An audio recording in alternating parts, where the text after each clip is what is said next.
তোমাদের সকলকে ওয়েলকাম আর একবার আমার ইউটিউব চ্যানেলে। আর আজকে যে বিষয়টা নিয়ে আমি আলোচনা করব সেটা হচ্ছে ইংলিশ। তোমরা জানো যে ডাব্লিউবিপি অ্যান্ড কলকাতা পুলিশের 2024-এর ভ্যাকেন্সি বেরিয়েছিল, তোমরা অনেকে ফর্ম ফিল আপ করেছো। আমরা দেখেছি যে ডাব্লিউবিপির মেন্স একটাই হবে, একটাই এক্সাম হবে। আগে ডাব্লিউবিপি দুটো এক্সাম ছিল, একটা হতো প্রিলি, একটা হতো মেন্স। কিন্তু এখন ডাব্লিউবিপির একটা এক্সাম করেছে, এবং কলকাতা পুলিশের যে মেন্স আছে, এই ডাব্লিউবিপি আর কলকাতা পুলিশের মেন্সের যে ইংলিশ সাবজেক্টটা আছে সেটা সেম, অর্থাৎ 10 মার্ক করে দুটোতেই আসছে। অর্থাৎ ইংলিশে থাকছে 10 মার্ক। আমরা দেখে নেব কিভাবে আমাদের সিলেবাসটা ডিভাইড করা আছে। দেখো, এইখানে আমরা দেখতে পাচ্ছি যে ডাব্লিউবিপি এবং কেপির আমি সিলেবাসটা আলোচনা করছি। এইখানে দেখবো যে সাবজেক্ট আছে general awareness and general knowledge. এই জেনারেল অ্যাওয়ারনেস আর জেনারেল নলেজের ডাব্লিউবিপিতে নাম্বার আছে 25 মার্কস, কেপিতেও আছে 25 মার্কস, কেপি মেন্সে। আর বলে দিয়েছি তো ডাব্লিউবিপির একটাই পরীক্ষা হবে। আচ্ছা, ইংলিশে আমরা ইংলিশে দেখব যে ডাব্লিউবিপি ইংলিশে আছে 10 মার্কস এবং কেপিতেও আছে 10 মার্কস। আচ্ছা, ম্যাথামেটিক্সে আছে তোমার 25 মার্কস, আর কেপিতেও 25 মার্কস।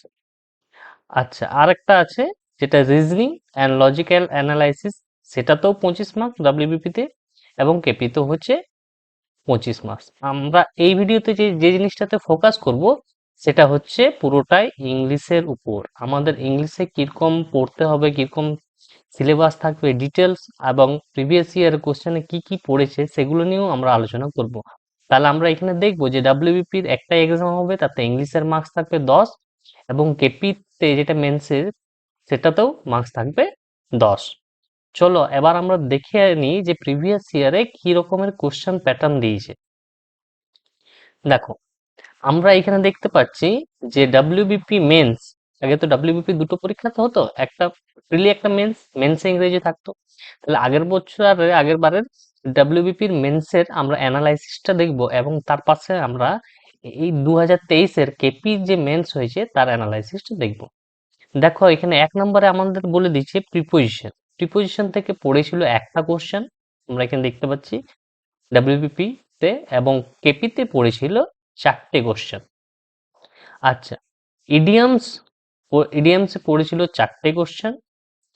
সেন্টেন্স রিঅ্যারেঞ্জ, অর্থাৎ সেন্টেন্স গুলোকে পরপর সাজিয়ে সাজাতে হবে, সেটাকে বলবো সেন্টেন্স রিঅ্যারেঞ্জ। সেন্টেন্স রিঅ্যারেঞ্জে 4টে পড়েছিল ডাব্লিউবিপি মেন্সে। রিঅ্যারেঞ্জ হচ্ছে সেন্টেন্স গুলোকে, 4টা সেন্টেন্স থাকবে, সেন্টেন্স গুলোকে এলোমেলো করে দেওয়া থাকবে, তোমাকে পরপর সাজাতে হবে। আচ্ছা, পরে দেখবো 4 নম্বরে দেখবো আমরা এরর কারেকশন। এরর কারেকশন বা ফাইন্ড, হয় তোমাকে কোথাও ভুল দেওয়া থাকবে সেটা বুঝতে হবে, বা সেটাকে ঠিক করার জন্য সঠিক যে ওয়ার্ডটা আছে সেটা তোমাকে বসাতে হবে। এরর কারেকশন, এরর কারেকশন যে কোনো জিনিসের মধ্যে থাকতে পারে, নাউনের মধ্যে, প্রোনাউনের মধ্যে, মানে পার্টস অফ স্পিচের মধ্যে থাকতে পারে, টেন্সের মধ্যে থাকতে পারে, বা ভয়েস চেঞ্জের কোনো একটা ভুল দিয়ে দিল। মানে এরর কারেকশন আর এরর ফাইন্ডে যে কোনো জিনিস থাকতে পারে, তাই আমাদেরকে ইংরেজিটা একটু ভালো করে পড়তে পারে। এরর কারেকশন পড়েছিল তোমার 4টা। আচ্ছা, টেন্স। টেন্স আমাদের অবশ্যই জানতে হবে। টেন্স না জানলে বাদ বাকিগুলো আমরা করতে পারবো না, সেগুলো আমরা দেখবো। টেন্সে একটা কোশ্চেন পড়েছিল টেন্সের বেসিসে, কিন্তু বাদ বাকি কোশ্চেনগুলো টেন্সের উপর অনেকটা ডিপেন্ড করে থাকে, আমাদেরকে টেন্স অবশ্যই শিখতে হবে। অ্যাপ্রোপ্রিয়েট ওয়ার্ড ও fill in the blanks, preposition, এগুলোর মধ্যেই অ্যাপ্রোপ্রিয়েট ওয়ার্ডটা থাকে। ঠিক আছে, অ্যাপ্রোপ্রিয়েট ওয়ার্ড পড়েছিল দুটো। আচ্ছা, স্পেলিং, স্পেলিং ঠিক করা, অর্থাৎ ভুল স্পেলিং দেওয়া আছে সবগুলো, শুধুমাত্র ঠিক স্পেলিং দেওয়া আছে, সেটা তোমাকে ফাইন্ড করতে হবে। সেটা পড়েছিল 3টা। অ্যান্টোনিমস, অর্থাৎ অপোজিট ওয়ার্ড, বিপরীত শব্দ, বিপরীত শব্দ পড়েছিল তোমার 3টে। আচ্ছা, সিনোনিমস পড়েছিল, আচ্ছা অ্যান্টোনিমস বিপরীত শব্দ ডাব্লিউবিপি তে পড়েছিল 3টে, এবং কলকাতা পুলিশে পড়েছিল 2টো। আচ্ছা, সিনোনিমস মানে হচ্ছে সমার্থক শব্দ, একই রকমের শব্দ। ডাব্লিউবিপি তে পড়েছে 2টো, এবং কেপিতে পড়েছিল 3টে। ফ্রেজেল ভার্ব, আমরা ছোট থেকেই ক্লাস 10-এ আমরা করেছি অনেক ফ্রেজেল ভার্ব। ফ্রেজেল ভার্ব পড়েছিল ডাব্লিউবিপি তে 1টে, এবং কলকাতা পুলিশে একটা পড়েছিল। আচ্ছা, তোমরা এখানে দেখতে পাচ্ছ যে এই কলকাতা পুলিশের যে ঘরটা আছে কেপির, এখানে 4 আর এখানে 2, 4 2 6, 3 9 আর একটা 10, 10টা কোশ্চেন পড়েছে। কারণ কলকাতা পুলিশে মেন্সের যেটা ইংলিশের সিলেবাস সেটা 10 মার্কসের ছিল, এবং এই ডাব্লিউবিপির ঘরে আমরা দেখতে পাচ্ছি ডাব্লিউবিপির ঘরে 25টা পড়েছিল। কারণ ডাব্লিউবিপির আগে যে মেন্স পরীক্ষা হতো তাতে ইংলিশের মার্কস ছিল 25, কিন্তু এখন ইংলিশের মার্কস কমে হয়ে গেছে 10। তাহলে এখানে আমরা সম্পূর্ণ বুঝতে পারছি। চলো আমরা এবার ডিটেলসে যাব যে আমাদের কি কি পড়তে হবে। আমরা নেক্সট দেখব এই যে ইংলিশটাকে আমরা দুটো ভাগে ভাগ করেছি। একটা পোর্শন হচ্ছে গ্রামার আর একটা পোর্শন হচ্ছে ভোকাবুলারি। ঠিক আছে, আমরা গ্রামার পোর্শনটা দেখব। গ্রামার পোর্শনে আমাদের কি কি পড়তে হবে? গ্রামার পোর্শনে আমাদের পড়তে হবে part of speech. Part of স্পিচের মধ্যে তোমরা জানো নাউন, প্রোনাউন, এরকম 8 রকমের পার্ট অফ স্পিচ রয়েছে। এই পার্ট অফ স্পিচ পড়তে হবে।